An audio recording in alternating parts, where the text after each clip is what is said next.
Hello and welcome to Geekatplay tutorials. In this tutorial we'll look at cameras. Cameras can do a lot of things in view, and a lot of users are unaware of or get confused by all the options, so we'll just go over some things. So this is our main camera, and when you open your new scene, you'll see that in your object browser here at the right, you'll have a button by where it says Main Camera. And if you expand that, you'll see two cameras, top camera and main camera. By clicking on those cameras, you can select them. But if you double time click on them, so you highlight them, you can change the camera view so you can see through the top camera. Also, if you want to add an additional camera, let's just go to the main camera and double time click. So this pulls up advanced camera options, and here you'll have your normal presets. One thing you need to understand in this aspect ratio, if we change this, for example, if you go to widescreen, click OK, this will apply to other cameras as well. So you have the same settings on all the cameras. It's global. But if you want, for example, two cameras and you want to add more cameras, you just go to the camera manager, click open, and it's a little bit awkward to add them. They don't just have add buttons. What you do, you can type in a new name like left camera, click OK, click on the camera manager again, type in right camera, and we've added two additional cameras, and you can see they popped up in our browser. While we have our advanced camera options open, what we have right here is the aspect ratio. And if you aren't very familiar with this, what I recommend you do is to use presets. If you want to modify it, you can use free user defined, so you can set it very wide or whatever your preferences are. But there are some standard ones: your television ratio, widescreen television, widescreen film. And here is a square, and if you're using Photoshop or something, this is probably the ratio you want to use. Ratio, we won't get too technical, but it is how pixels aren't exact squares but are stretched. Okay, so we'll leave this as widescreen, and this you can manually change these. Pixel aspect is how wide your pixels are. Focal lengths, many people ask how to use it. Overall, the rule for film, and because View is very nice with how they handle lenses, 50 millimeter is your normal standard, 35 millimeter is your wide, and 105 or 100 is your telephoto lens. One thing, in another tutorial, we'll look at how they affect the objects in your view. They will have some distortion, but approximately 50 millimeters gives no distortion. Also, how wide the angle is in fields of view, don't worry that much about those. The focal lengths are something that you can learn a lot by playing with. If you decide you want a panoramic view, these settings are how many degrees you want to show the horizontal or vertical angle, motion blur. By default, you can just leave that at 50%. Of course, you can increase it if you want. And the same in film exposure. Here's the lens glare and the post-production. You can play with colors here, change the hue or saturation. And these are things that often people are more likely to adjust in Photoshop for single frames. But if you know what you want, you can preset that here. Maybe you want very bright colors, and this will actually produce a better result if it is part of the original render. But in Photoshop, it's easier. If it isn't right, in this one you need to render again and again, trial and error. But in Photoshop, you can change it on the fly. Now, the backdrop here is scenery that is in the back. So if you pressed this arrow, you could load an image if you wanted. For example, this image would appear right in the back, behind everything in your camera view. Let's enable this one. click open and load something. For example, we can use a brick wall. Click OK. And now let's go to the main camera to see. Well, it isn't there because this one applies to a certain camera, so we need to select the camera we want to use, in this case the main camera, and load the backdrop into that one. And now you see that brick wall and back. This is useful if you have maybe a nice picture of the sky you want to use, or a render of a background that you like. So that is one more useful tool for you. Now if you have your main camera, you see you can actually rotate your camera, but your image will remain in exactly the same place in your camera view. It's attached to the camera field. So in this window here you can preview, see where this image is, so you can see how the image rotates with the camera. And that is something you can't even get in real life. It's great for the sky or some other effect you might want. And you could use an alpha plane. You could use this for an animation. For instance, if you wanted to follow some airplanes, so your camera would follow them and they'd always be there in the background. And the backdrop itself could actually be an animation. Okay, let's reset this one. Click OK. And the last one, render options. These are just your standard render options like in the render screen. So that is a setup for the cameras. And one thing, let's say how you want to use the cameras. So some people, let's open the left camera. And you notice we create the left camera point from the top camera. So it took the settings of the top camera. So let's move it down here. And it's the left one, so let's move it a little bit to the left. Let's go to the right camera. And we can rotate that. And I'll put it a little bit down. Put it right here. We still have that background we were playing with, so we'll just open that backdrop dialog and remove it. And actually, by setting our camera to the right, we can make a stereoscopic images. Let's create one object. We'll just increase it slightly and move it a little bit right here. We'll make another object. Let's take the sphere and move it a little bit like this.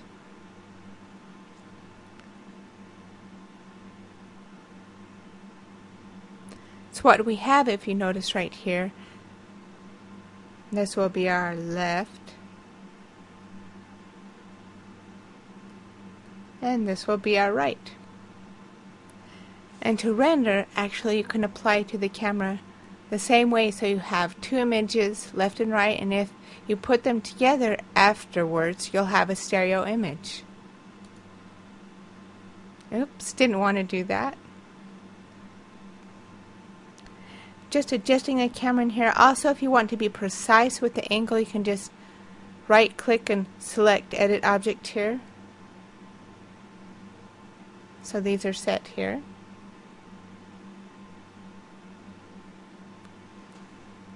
Also, you can apply animation or movement to your camera. So if we open the animation timeline with our camera selected, we add a keyframe, move it maybe to 50, add a keyframe.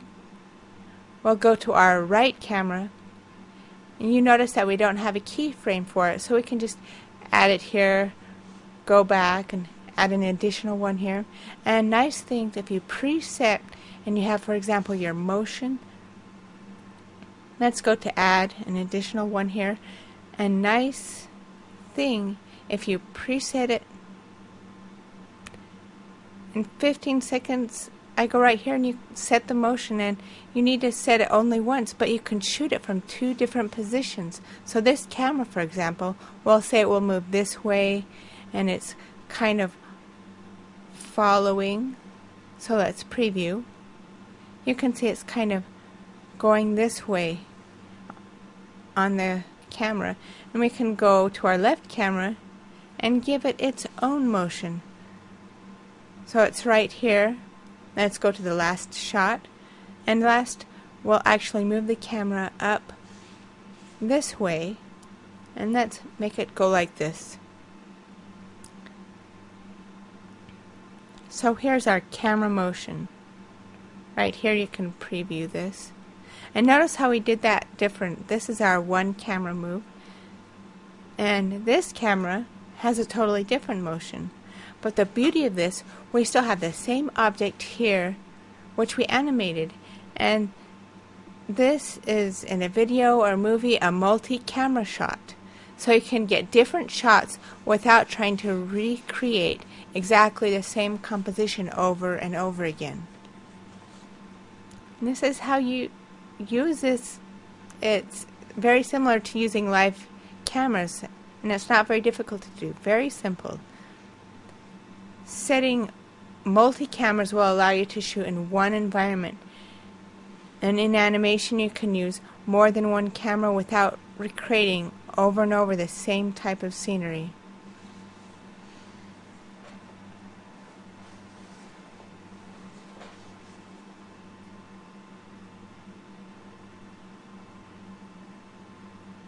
Now let's look at a few more options for the camera. Now we'll be working on blur, focus, and a little bit on tracking. So let's say this is a camera right here. To make it a little more realistic sometimes, we have objects that are positioned on different axes. And some may be closer to the camera, some may be farther away, and if we go and render them, you'll notice that it's hard to distinguish them. We can see they're overlapped in a different size, but also by our nature, when we look at things, we have fewer details on the object we're not concentrating on. They look blurrier. In video, what this is called in film is depth of field.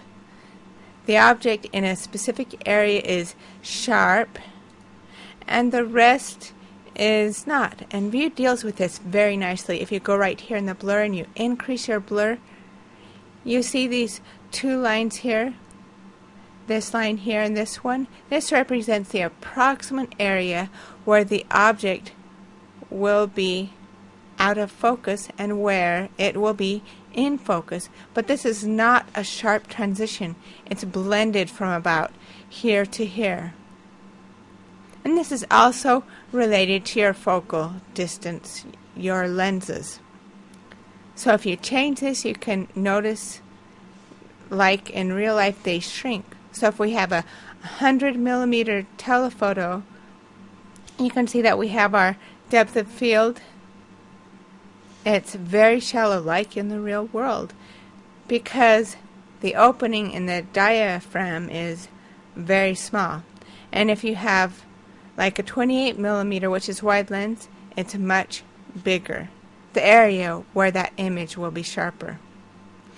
For right now, if it's 55, which is kind of standard for normal lens, if we go to the render options, we'll have some options that come up when we render at final quality and up depth of field. So if we try that, final isn't the best quality, but we can see here that the object that has been made is out of focus, and it's very grainy. To make the effect better, you need to use broadcast, superior, or ultra, or modified custom settings for a better result. But for this tutorial, we'll just use final to speed up our rendering. We don't want to take too much time. So that's what depth of field is. One thing that happens when you create is that sometimes it's hard to track and to say which object you have. In our example, this one is fine, but what if you have something very tiny like this right there? And you know I have another one right here and one right here. So I have tons of teeny tiny spheres hiding around. It's actually not hard. You can go and select focus, and if it's invisible, just select this icon You can go select the focal point by moving it within one of your views, but you need to be careful because you could accidentally point your camera somewhere else. Another way is to use this option, Focus On. So let's say you want to stay focused on this little sphere, and we'll call it DOF. Selecting our camera again, we can have that target focus on, and we can go and select that DOF. So the point is that now when we move that object around, our focus automatically changes to follow. The camera doesn't follow it, it doesn't track it, only the focal point stays set to it. So that's a nice tool to be able to use. Sometimes what I like to do, if you have this object in your scenery, you can just create one, and you can call it whatever you want, and right click and go to Hide from Render to select it. So in this case it will be invisible when you render it. You won't see it in your image. But for you, the artist, this can be useful technique when you need to find or manipulate that focal point easily. If you want, you could actually change its color so it's more visible in a large, complex environment. You can always see where it is. So there's a small tip. Let's go remove that link to the focal point. Another thing you can do with cameras, speaking about linking, are those options Track and Link To. Now if we set the camera to track our DOF object, you can see how then it always points at your object. The camera stays in the same place, but it's rotating. And this is nice if you want to follow something like the flying birds or the airplanes or other moving objects. The Link To is different. And this acts more like grouping together. So you can see that now the camera is moving with the object. And this can be useful if you want to fly after that airplane. Follow it. And of course you can combine those. You could link to the DOF, but you want to follow track sphere 5. So now when we move the object, we find that the camera will move with this object, but it's always pointed at this object.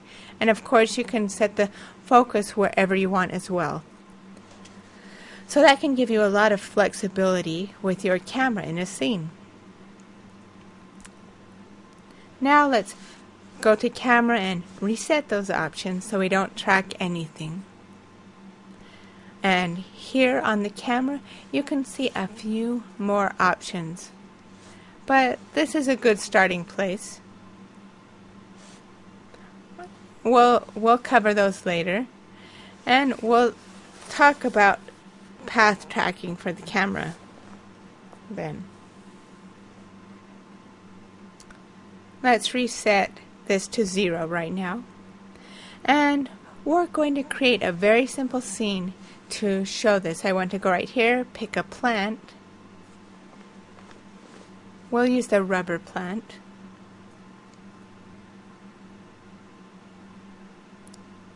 We'll just put one here and one in the back.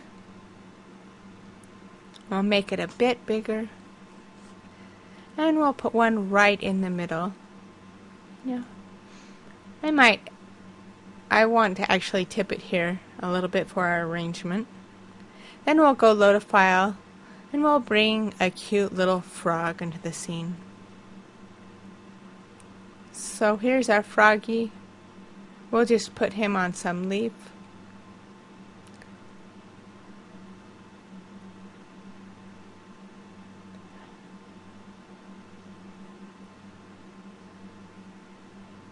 I don't think this leaf is going to work for him.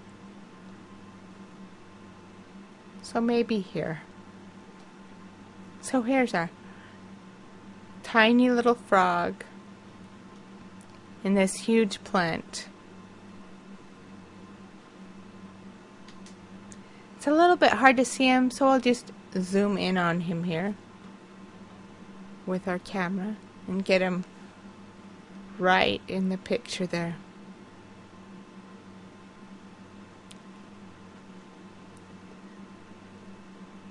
And we'll set our focus on this, and remember we click on the sighting icon and we'll set our focus right on the frog so it's always precisely on him. And we'll go to the camera, and one thing I've noticed with View, to have a very nice blur, you have to pop up your blur settings very high, which of course gives a nice result but can take an extremely long time to render, so you probably want to keep it around 2-3 max on the blurring, so it'll give you a nice result but not so many distortions. So let's bring our render settings up a notch to broadcast, and we'll render and see. This will take even a bit longer, but we can learn some things. When it starts rendering, it does a first pass, a multi-pass, and first it renders our normal settings with no blur. And our frog, I guess, is actually levitating a bit above the leaf. Then, on the next pass, you'll see, give it a bit more time.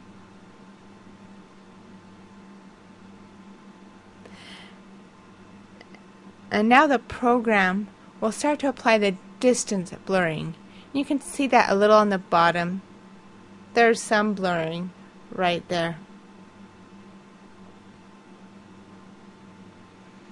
Okay, that took about 10 minutes, and you can see we have this depth of field, but it's not great. We can get a better result if we applied higher settings. It's almost unusable in the lower settings. It doesn't look very good, but the point I want to make is that we set that focus on our Yogi Froggy here, and it looks very sharp here, but the farther away it gets from him, the higher the blur, and unfortunately the higher the distortions in the image. But even at this quality, it's an interesting effect to see this depth of field. So we just talked a little bit about our cameras, about our focal lengths, about aspect ratios, about putting in multiple cameras, and about getting our things in focus and tracking and linking our cameras. So I hope that was useful for you in understanding how to use your cameras. Thank you for watching this tutorial from Geekatplay Studio. Please come visit us on the web at www.viewtutorials.com.